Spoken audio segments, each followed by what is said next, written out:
একটি মুহূর্ত আর সব শেষ। চোখের সামনে ৪০ যাত্রী সহ একটি বাস সোজা পদ্মা নদীতে তলিয়ে গেল। চিৎকার, আতঙ্ক আর অসহায়তা। কিভাবে ঘটল এই মর্মান্তিক দুর্ঘটনা?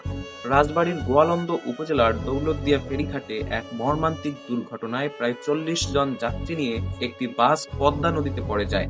বুধবার বিকেল প্রায় ৫টা ২০ মিনিটে এই দুর্ঘটনা ঘটে।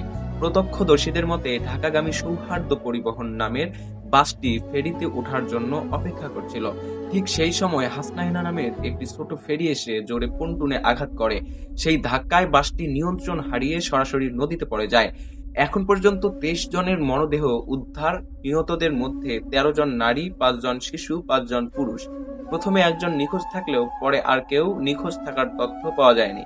দুর্ঘটনার পরপরই ফায়ার সার্ভিসের ডুবুরি দল উদ্ধার কাজে নামে।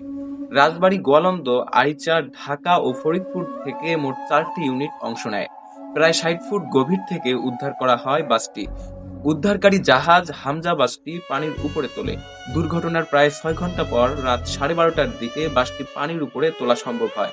উদ্ধারকারীরা একে একে মরদেহ উদ্ধার করেন, যা ছিল অত্যন্ত হৃদয় বিদারক দৃশ্য।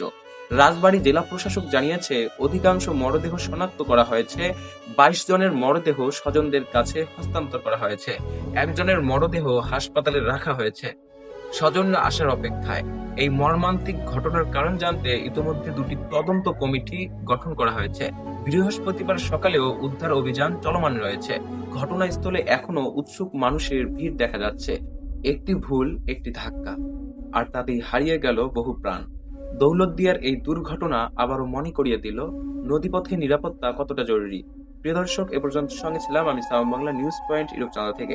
ভিডিওটি ভালো লাগলে অবশ্যই লাইক, কমেন্ট, শেয়ার, সাবস্ক্রাইব করে নিউজ পয়েন্ট ইউটিউব চ্যানেলের পাশে থাকবেন। ধন্যবাদ।